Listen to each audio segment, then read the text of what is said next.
Hello, all you creative lexophiles or word people out there, and welcome to We've Got Books. This is Jim Yarbrough welcoming you from North Texas, where it gets hot, hot, hot, and stays that way forever, or at least for 9 months. But the heat is soothed with tall glasses of iced tea, ruby red watermelon, and good manners. My colleagues, Lana Newman Cruzy, Ann Green, and I happily invite you to join us here at We've Got Books. Hi, I'm Anne Green. Hello, I'm Lana Newman Cruzy. And now Lana Newman Cruzy is ready to interview Blossom Turner and hear about her book, Mara, the Unseen Battle, a story of faith and the power of the unseen. Take it away, Lana. Thank you so much, Jim, and welcome, Blossom. It's been my pleasure to meet you. Please tell our listeners about yourself. Well, first of all, I'd like to just really say thank you. It's a real pleasure to be here, and thank you for having me. It's always hard to talk about myself, but I'm really blessed to be an award-winning novelist. And yes, I do love to jump out of airplanes and garden and sing, all for fun. But I have a real passion for words, and I'm really excited about this new series on spiritual warfare. And I promise it will bring thought-provoking plots and twists that will keep you guessing. And I love deep relationships sprinkled with hope. And I always try to permeate that through my novels. My husband, David, and I have two grown children and live in beautiful British Columbia. Spring is just trying to come out now, trying real hard. And we live in Canada and with our shepherd Bernese dog named Lacey. She keeps us going. If you want to learn more about me or have any more information, you can read about me at blossomturner.com. I'd love you to visit. Oh, wow. You are a very interesting and brave person, may I say. And by the way, my husband is David too, and we also have two grown children. Tell us, who is your favorite author and why? Well, hands down, it's got to be Francine Rivers. She writes for Jesus, and she writes with such an incredible gift of pulling me into each scene as if I was right there. I've had a few reviewers who compared my writing to her, and I just say, wow, that is such a great honor. Well, I would say so too, because I love Francine Rivers. I've actually met her, and she's a lovely person. So I hear you. What is your favorite childhood book? Charlotte's Web by E.B. White was one of the first chapter books I was introduced to by my grade 3 teacher. And she began reading it in class, and my love for reading and books just went from there. And so I have woven in a little bit of Charlotte's Web into my story because we've got Mara, she's an abused girl in this story who's thrown into a hole in the ground, and it actually sadly comes from my childhood. And in Charlotte's Web, of course, we know that Charlotte was a spider and a friend. And so I would look out through that pipe that was there for air, and I had seen a great big gigantic spider, and at first it terrified me, but then that story that my teacher was reading just came alive, and Charlotte became my friend. That's an amazing and chilling story. I'm a little afraid of spiders, and I really don't want to breathe through a pipe. Do your books revolve around certain themes?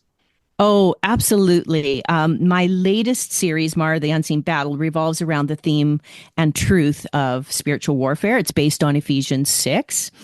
And it brings alive the truth that we do have an enemy and we are in a battle. But another example would be Jeanette's Gift, which was an American Christian fiction writers finalist and a Word Guild writer winner.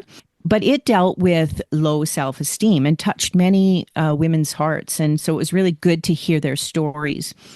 If you check my speaking page on my website, you'll find that each book I write has a biblical theme and a truth woven through the medium of story, kind of like Jesus did when he used parables.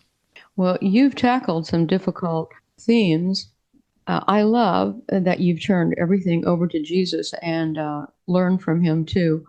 When did you realize you wanted to be a writer? Well, finding out that I wanted to be a writer happened really late in life. I always loved to write. I journaled. I dabbled with poetry and short stories. I even wrote for a newspaper for a little bit, some articles on health and fitness. But when it came, there was a season in my life where I was forced to slow down, and I was quite bored because I'm a high energy girl. And so one morning, I woke up after a dream that had a basic plot in my head of something that I would really love to read. And so that's where all of a sudden I sat down because I was bored, and I just started writing and realized, oh my goodness, I love this. I absolutely love this. And where God has taken my writing career, it's just amazing. It's not something I ever imagined. Well, that's a very interesting journey, Blossom. Now, it makes me wonder, are you a plotter or a pantster? Oh, I'm definitely a pantser. I write by the seat of my pants.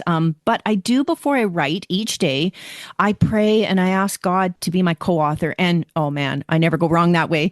I sit down and the creativity just takes wings, and I surprise even myself at what comes out. It is so much fun. But I do take time with the characters. As they come into focus in a story, I decide, their personality type, their strengths, their weaknesses, their felt needs. And then I figure out how to torture them because, of course, that makes a great story. Boy, I bet. And now, do you have a favorite time of day that you feel you're the most productive in your writing?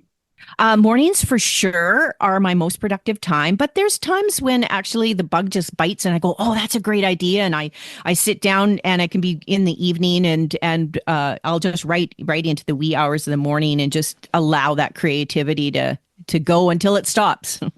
That's great. It sounds like you're productive any time of the day.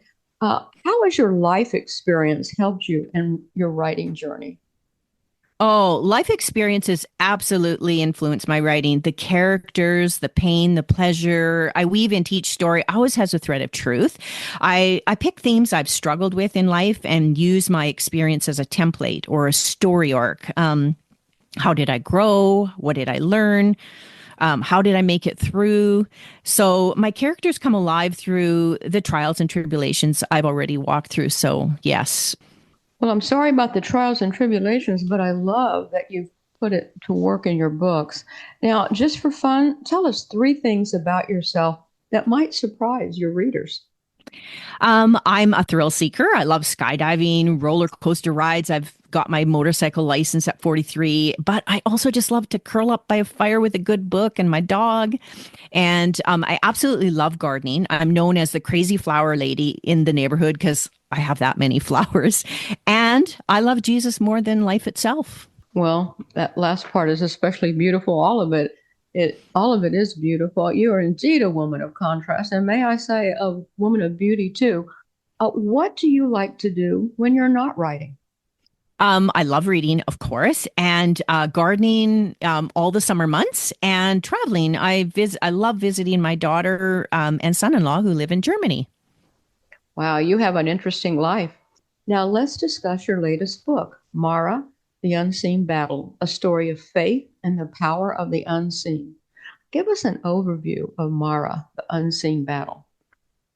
Well, if I may, I'd love to start with a short endorsement that best-selling author Creston Mapps wrote, and then I'll tell a little bit of the story. It's what he wrote is, I've been watching and waiting for a powerful new voice in Christian fiction, and finally found it in Blossom Turner and her new thriller, Mara, the Unseen Battle. With spiritual warfare comparable to Frank Peretti, this book was powerfully spiritual and chillingly realistic.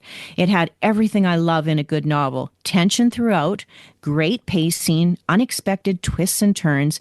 I can't wait to read the second book in the series. So that was like, an amazing endorsement.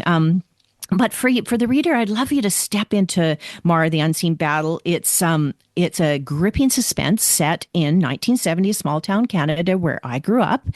And as Mara endures her mother's relentless cruelty, a chilling, unseen supernatural war rages. Guardian angels fight to protect her, while dark forces seek to steal, kill, and destroy. And in this first book of this trilogy, you will discover a world where spiritual warfare is brought to life, prayer is a weapon, and faith is indeed tested. Just like you and I, Mara must choose between light and darkness, love or revenge. And as it was likened to Frank Peretti books, but with a whole new twist, this story, I believe, will leave you changed. You have given your readers much to think about and learn. Why is your tagline words of heart, hope, and healing?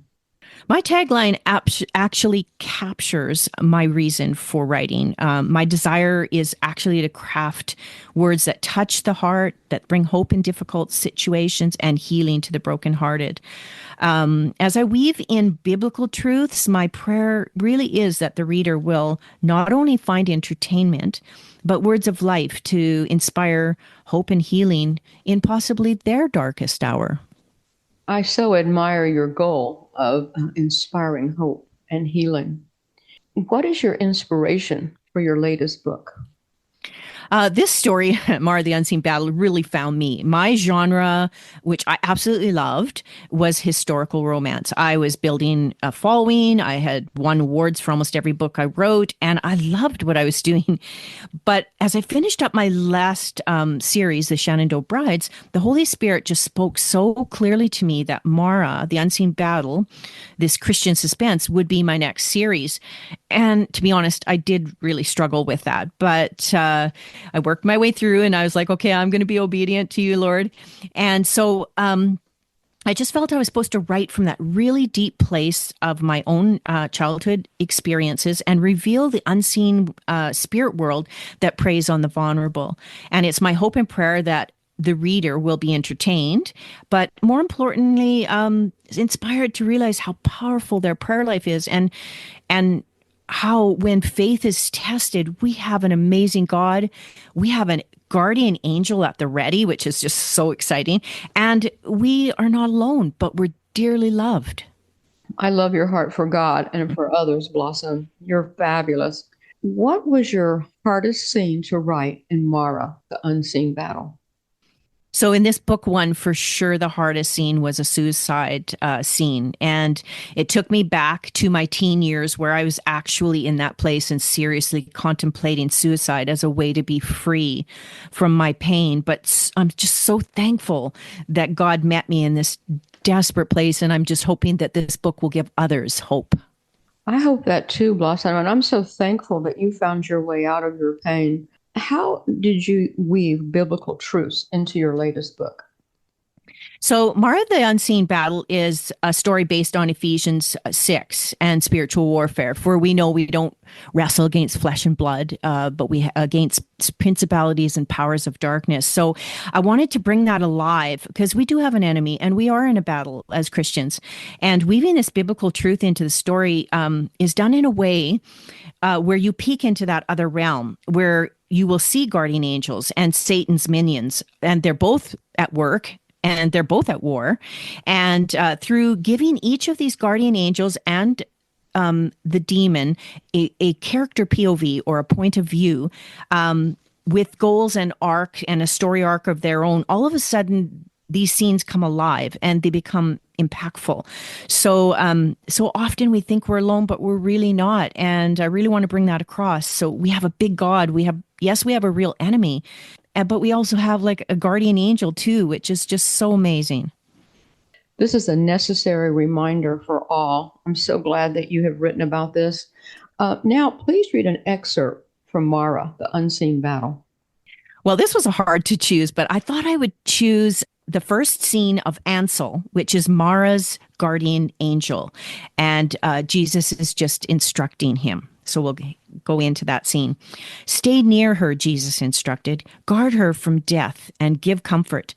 Ansel gathered the child in his arms. But why would any mother do this?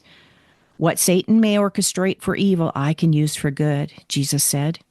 She is precious in my sight. Ansel stroked Mara's light cinnamon blonde curls and lulled her to sleep, all the while wondering how long her mother would leave her in this hole in the ground. This was the first time he'd been assigned to a child whose mother sought to harm her. He wasn't sure he was ready for so chilling a responsibility, but God had plans for this girl. Where Ansel's knowledge was limited, God had the power to see far into the future. After centuries of attending to humans, and despite the cruelties of the world where Lucifer and his minions ran to and fro trying to steal, kill, and destroy, there was one thing that Ansel trusted: God's love. He had the privilege of seeing God in action over and over, and his love never failed. Somehow this little girl would make it through. As her guardian angel, he would watch every step of the way, intervene when allowed, and shadow always. He rocked the child. Her thumb went into her mouth. Something most 6-year-olds had long since outgrown. Not this one. Not this precious little child no one seemed to care about. Ansel longed to fly far from this cruel world, but he would not leave his assignment. If she suffered, he would suffer right alongside her. He cared because God cared.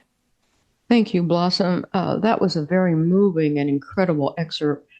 Now, where can readers find out more about you and your books?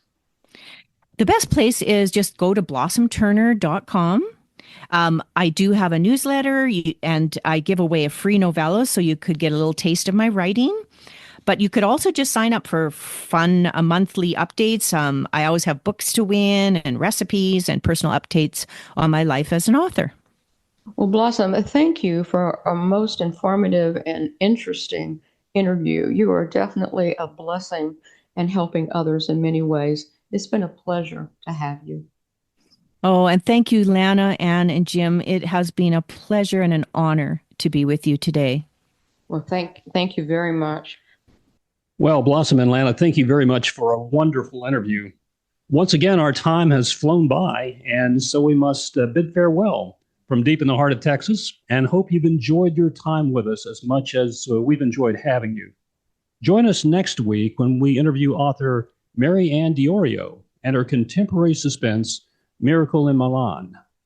I'm Jim Yarbrough with Anne Green and Lana Newman-Cruzy saying goodbye for now and read a good book to know keep those brain cells active. We hope you'll choose one of our remarkable books from We've Got Books. See you next time. Remember, keep exploring the world through reading.